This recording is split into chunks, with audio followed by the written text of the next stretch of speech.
별들의 매매리그 순위 보겠습니다. 1위는 박수영 전문가입니다. 수익률이 증가되면서 7.50%의 수익률로 1위를 굳건히 지키고 있습니다.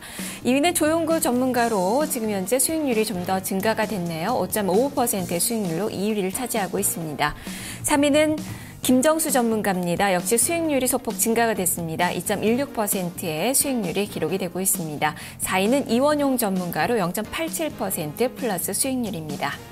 이어서 5위에서 8위까지의 순위 보겠습니다. 5위는 이재호 전문가입니다. 손실로 전환이 되면서 순위가 한 계단 내려앉았습니다. 6위는 이승준 전문가로 손실폭을 조금 더 키우면서 1.18% 손실 구간입니다. 이어서 송기현 전문가가 손실폭을 많이 줄였고요. 김석철 전문가가 8위를 차지하고 있습니다.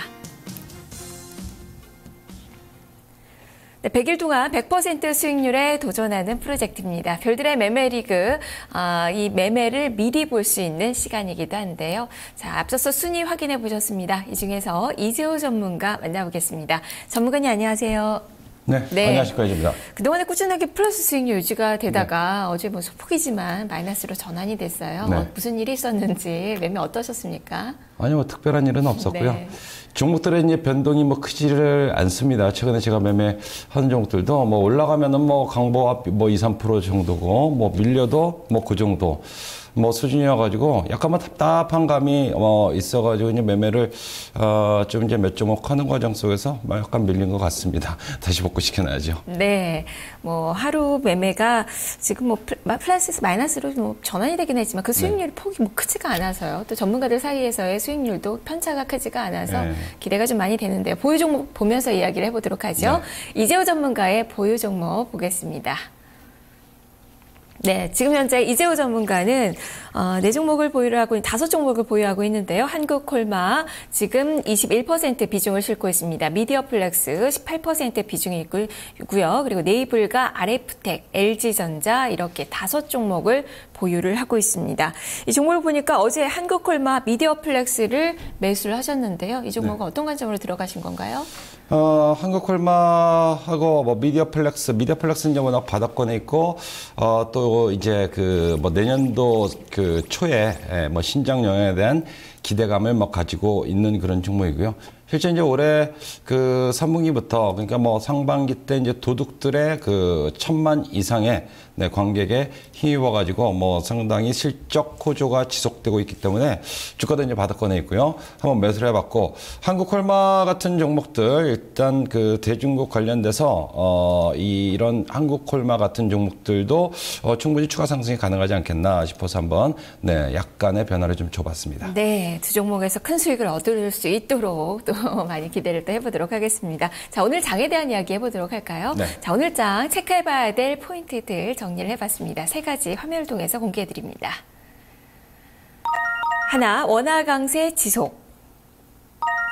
둘, 차별화와 역차별화. 셋, 낙폭과대 경기주 반등. 이렇게 3가지 체크포인트 중에서 먼저 첫 번째 원화 강세 지속에 대해서 살펴보도록 하겠습니다. 어제 원달러 환율이 소폭 하락했습니다. 1081원 50전 정도. 10여 개월 최저치 수준에서 지금 마감이 된 그 상황인데 1080원 선도 좀 위험해요. 원화 강세 계속 될까요? 원화 강세 기조는 뭐 속도의 차이는 있겠습니다만은 좀 지속될 가능성이 있지 않을까. 뭐 그렇게 이제 보는 쪽이고요. 사실은 원화 강세가 지속된다라고 하면 수출주들한테는 좀 부담스러운 시그널이긴 한데 최근에 이제 워낙 경기 관련주들이 많이 빠졌고 또 다시 이제 재정 절벽 해소에 대한 어떤 기대감들이 좀 전체적으로 낙폭과대주들의 반등을 이끌어가고 있습니다. 그런데 이번 주 들어서는 그동안에 이제 원화 강세가 진행된다 그러면은 좀 강세 상승을 이제 보였던 내수 쪽이라든가 이런 쪽의 반발 흐름들도 좀 보이는 그런 양상이었기 때문에 아마 이제 일단 원화 강세가 다시 이제 반발이 살짝 시도되다가 다시 직전 저점을 테스트하는 그런 구간 그리고 추가적인 어떤 하방 압력이 지속된다라고 하면 내수 쪽도 한번 다시 단기 조정 끝에 다시 고점을 도전하는 그런 시세 흐름을 기대할 수 있는 구간이 아닌가 그렇게 판단을 하고 있습니다. 네, 일단은 당구의 경계가 강해서 1080원 선 좀 지켜줄 것으로 보이지만 만약에 재정 절벽이 연내에 타결이 되게 된다면 하방 압력이 더 강해질 것으로 보여서 과연 주가에 어떻게 영향을 미칠지 봐야 되겠네요. 자, 두 번째 체크 포인트로 넘어가 보겠습니다. 차별화와 역차별화. 자, 이것은 어떤 점들을 이야기하시는 건가요? 어제도 보시면은 거래소는 10포인트 이상의 상승이 나왔죠.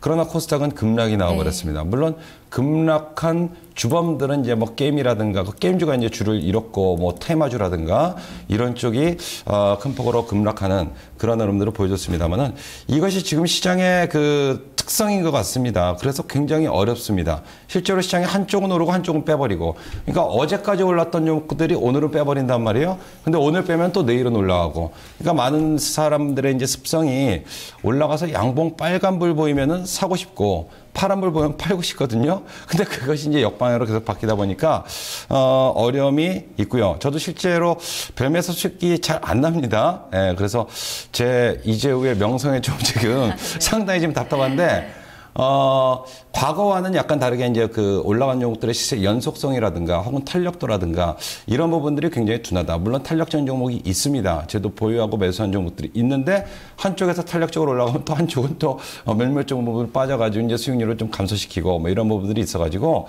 이것이 지금 시장의 가장 어려운 부분이 아닌가 뭐 그렇게 판단이 되는데, 어쨌든 간에 이런 시속 게임은 일단 이번 주 혹은 다음 주 초중반 정도까지 진행될 가능성이 있지 않을까 그렇게 판단을 하고요.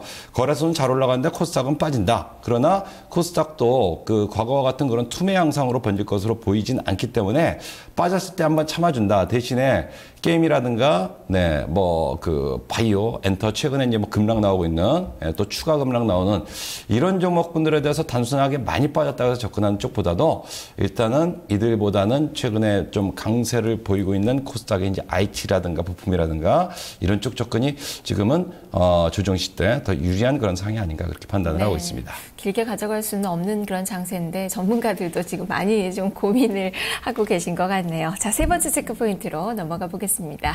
네.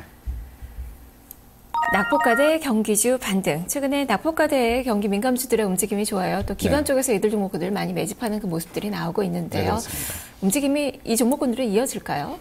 어쨌든 좀 전에 차별화, 역차별화 말씀드렸다시피 이쪽이 반등 나오면서 오히려 그동안에 몇 개월 전에 큰 시세를 줬던 종목들, 게임 엔터, 뭐 바카라라 하는 종목들, 그런 종목들을 팔고 낙폭과대 경기주 쪽으로 이제 매수를 들어가고 있습니다.